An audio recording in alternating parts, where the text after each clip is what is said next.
हरामखोर, तू एक काम ढंग से नहीं कर सकता ना, मुफ्तखोर कहीं का। अभिराम की सास ऐश्वर्या ने अपनी कर्कश आवाज में चिल्लाकर कहा। हाथों में लाल कलर की चूड़ियां पहने वो एक नई नवेली दुल्हन जैसे दिखने की कोशिश कर रही थी, मगर उनके गले का हार और चेहरे से टपकता मेकअप उन्हें सभी के सामने बुढ़ी घोड़ी लाल लगाम जैसा दिखा रहा था। वो बहुत गुस्से में थी क्योंकि उसका दामाद जो घर जमाई बनकर उनके घर में रहता था, वो अचानक से लड़खड़ा कर जमीन पर गिर गया और नाश्ते का सारा सामान उसके ऊपर आ गिरा था। उनके महंगे क्रोकरी का सामान गिरकर टूट गया था और वो खुद भी चटनी और जूस में सन चुका था। अभिराम कुछ 6 फीट लंबा चौड़ा आदमी था, रंगे हुआ, बेहद हैंडसम। अगर कोई लड़की उसे इस हालत में ना देखे तो एक पल में उस पर अपना दिल हार बैठती, मगर उसके चेहरे से खुशी कोसों दूर थी। उसने अपने कांपते हाथों से सभी चीजों को समेटना शुरू कर दिया। उसकी हालत नौकरों से भी बदतर थी, जिसे देखकर घर के नौकर उस पर तरस खा रहे थे। इस बड़े से बंगले के अंदर हर चीज सलीके से रखी हुई थी और ये सब अभिराम ने घर के नौकरों के साथ मिलकर किया था। सभी दीवारें सफेद रंग की थी। वो बंगला 5 मंजिलों में बटा हुआ था। उस बंगले के चारों ओर कई हरे भरे पेड़ लगे हुए थे। हालांकि इस बंगले में सिर्फ चतुर्वेदी परिवार का बड़ा बेटा भूपेश चतुर्वेदी अपनी माँ, अपनी पत्नी शालिनी, बेटे राहुल और बेटी ईशाना के साथ रहता था। वही अभिराम की सास ऐश्वर्या, ससुर आलोक और पत्नी चारू यहाँ ईशाना के ससुराल वाले खन्ना परिवार के सामने सिर्फ दिखावे के लिए आए थे। वही दूसरी ओर की टूटी हुई क्रोकरी को देखकर चारू की बड़ी माँ शालिनी ने अपना मुंह बना लिया। हे भगवान, इसने मेरा इतना महंगा सेट तोड़ दिया, ये कहीं जाकर मर क्यों नहीं जाता। शालिनी बेहद खूबसूरत, काफी लंबी और दुबली 58 साल की औरत थी, जिसके दिमाग में बहुत खुराफात भरी हुई थी। उसकी जिंदगी का सिर्फ एक ही मकसद था कि ऐश्वर्या और उसके परिवार को नीचा दिखाएं, परिवार के बिजनेस से उन्हें हमेशा के लिए दूर कर दे। उसे महंगे कपड़े और गहनों का बहुत शौक था। आज उसकी बेटी ईशाना के होने वाले मंगेतर चिराग खन्ना का परिवार यहाँ आने वाला था, तो उसे मजबूरन आलोक और ऐश्वर्या के परिवार को यहाँ बुलाना पड़ा। वो अंदर से गुस्से में तिलमिला रही थी, पर चेहरे पर एक कातिलाना मुस्कान के साथ मेहमानों से मिलने के लिए तैयार थी। इधर अभिराम फर्श की सफाई कर रहा था। उसका चेहरा किसी वीरान रेगिस्तान की तरह सूना था और मन में काफी सवाल। मैं रोज सुबह 5 बजे उठ जाता हूँ। हमेशा कोशिश करता हूँ कि घर का सारा काम अच्छी तरह से करूँ, सबको खुश रखूं, लेकिन पता नहीं क्यों मैं सबकी आंखों में खटकता हूँ। ये सब लोग क्यों मुझसे इतनी नफरत करते हैं? आखिर ये सब कब खत्म होगा? तभी ईशाना, जिससे आज खन्ना परिवार मिलने आ रहा था, वो वहां आई। उसकी उम्र तकरीबन 23 की थी। काफी गोरी, हाइट 5 फीट 4 इंच, होठों पर गहरा लाल रंग और चेहरे पर एक शातिर मुस्कान। उसने आज येलो कलर का स्लीवलेस गाउन पहना था और हमेशा की तरह उसके कपड़ों से परफ्यूम की बहुत ज्यादा स्मेल आ रही थी। पेंसिल हिल पहनकर वो अपने वॉकिंग स्टाइल का शो ऑफ कर रही थी।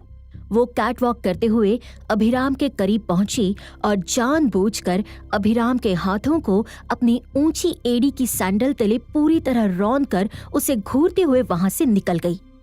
वही दर्द से अभिराम की आह निकल गई। आह! तभी ईशाना ने सबके पास जाकर कहा, चाची, मैं तो पहले ही कह रही थी कि इस मनहूस का मेरे ससुराल वालों के सामने जिक्र भी मत करना और ना ही इसे उनके सामने आने देना, क्योंकि इस पनौती की मनहूसियत मेरे लाइफ में भी आ जाएगी। भिखारी कहीं का। पता नहीं चारू की लाइफ में ये फक्कड़ कहाँ से आ गया। पिछले 5 सालों से मैं इसे देख रही हूँ। ये पहले भी भिखारी था, आज भी भिखारी है और 100% गारंटी के साथ मैं कह रही हूँ कि ये कल भी भिखारी ही रहेगा। यहाँ अभिराम हमेशा की तरह अपनी बेइज्जती के बाद भी अपने काम में लगा हुआ था। वही इन सब बातों से अनजान चारू हमेशा की तरह ऊपर एक कमरे में अपने ऑफिस का काम कर रही थी। चारू की चचेरी बहन ईशाना, उसके बड़े पापा भूपेश चतुर्वेदी और बड़ी माँ शालिनी की एक बिगड़ैल बेटी थी, जिसे उन्होंने अपने सर पर चढ़ा कर रखा था। तभी ऐश्वर्या ने अपना मुंह सिकोड़ते हुए कहा, आज हम सबके सब चतुर्वेदी निवास में इसलिए इकट्ठे हुए हैं ताकि हम सब लोगों का ईशाना के ससुराल वालों पर अच्छा इंप्रेशन पड़े। लेकिन ये गधा हमेशा की तरह आज भी जरूर कुछ ना कुछ गड़बड़ करेगा। अभी के अभी किचन में जाकर फटाफट सबके लिए कॉफी बना कर ला। तभी भूपेश ने फर्श पर बिखरे हुए खाने के सामान को देखते हुए कहा, ये जो सारा सामान इस कमबख्त ने बर्बाद कर दिया, अब इस बिखरे हुए खाने के सामान का क्या होगा? भूपेश ने हमेशा की तरह आज भी व्हाइट शर्ट और बेज कलर का फॉर्मल ट्राउजर पहना था। वो 58 साल की उम्र में भी बेहद यंग दिखता था। तभी चारू के पिता आलोक वहां आए। उनकी उम्र 55 साल की थी। कॉलेज प्रोफेसर, सादा सा जीवन और हमेशा की तरह बिल्कुल शांत। साथ ही ईशाना का भाई राहुल भी वहां आया। ये अपने पैसे देकर फिर से सारे सामान का इंतजाम करेगा। इसे हर हाल में इस नुकसान की भरपाई करनी होगी।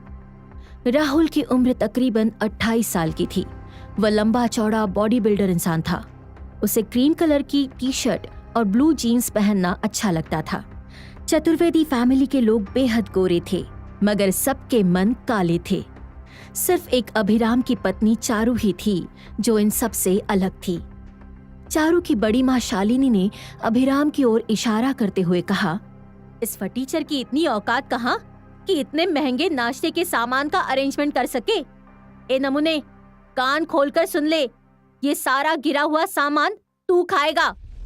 अभिराम जो कब से अपनी नजरों को नीचे झुकाए फर्श को साफ कर रहा था, उसने धीरे से कहा, मगर बड़ी माँ, इसमें तो कांच। तभी ऐश्वर्या ने अभिराम की बात को बीच में ही काट दिया। कांच हो या कुछ भी हो, खाना तो तेरे बाप को भी पड़ेगा। तेरे कारण हमेशा मेरी बेइज्जती होती है। उन सभी को देखकर अभिराम ने अपने मन में कहा, आखिर इसमें मेरी क्या गलती है? मैं कुछ भी कर लूं, इन लोगों को बुरा ही लगता है। मैं हर पल कोशिश करता हूं कि इन्हें खुश रख सकूं, लेकिन ये लोग मुझसे इतनी नफरत क्यों करते हैं? अभिराम को बस उनसे अपनेपन की उम्मीद थी। वो उनके दिल में थोड़ी सी जगह चाहता था। तभी शालिनी ने नेल पेंट लगाते हुए कहा, अरे मेरी बेटी ईशाना के मंगेतर चिराग के सामने इस फटीचर की क्या औकात? उसका नाम भी इस करम चले के सामने लेना बेकार है। ये मुंह मसूर की दाल, मेरा दामाद चिराग कितना अमीर है कि वो ये सोचेगा कि इतने सारे पैसे कहाँ रखे, और ये भिखारी इतना गरीब है कि ये सोचता है कि ये लूजर अपना मुंह कहाँ जाकर छिपाए। कहाँ राजा भोज और कहाँ गंगू तेली। इस कमबख्त अनाथ की ना तो कोई माँ है और ना कोई बाप। शालिनी के इस बात से अभिराम के दिल पर गहरी चोट पहुंची और तभी उसके हाथ में शीशे के कुछ टुकड़े चुभ गए। उसकी उंगलियों से लगातार खून बह रहा था, मगर सब सिर्फ उसे बुरा भला कहने में लगे हुए थे। अभी अभिराम की पत्नी चारू की दादी सावित्री ये सारा नाटक हमेशा की तरह चुपचाप देख रही थी। वो चाहकर भी कुछ बोल नहीं सकती थी। अभिराम चुपचाप से अपने काम में लगा हुआ था। सारा फर्श साफ करके वो बिना कुछ बोले वहां से चला गया। उसने किचन में अपने खून से सने हाथों को साफ किया। फिर वो फटाफट घर के सभी लोगों के लिए कॉफी बनाने में लगा। तभी सावित्री निवास के बाहर एक बड़ी सी चमचमाती हुई सिल्वर रंग की पोर्श आकर रुकी। उसमें से बड़े ही फॉर्मल और स्टाइलिश गुची के कपड़े पहने हुए 3 लोग उतरे।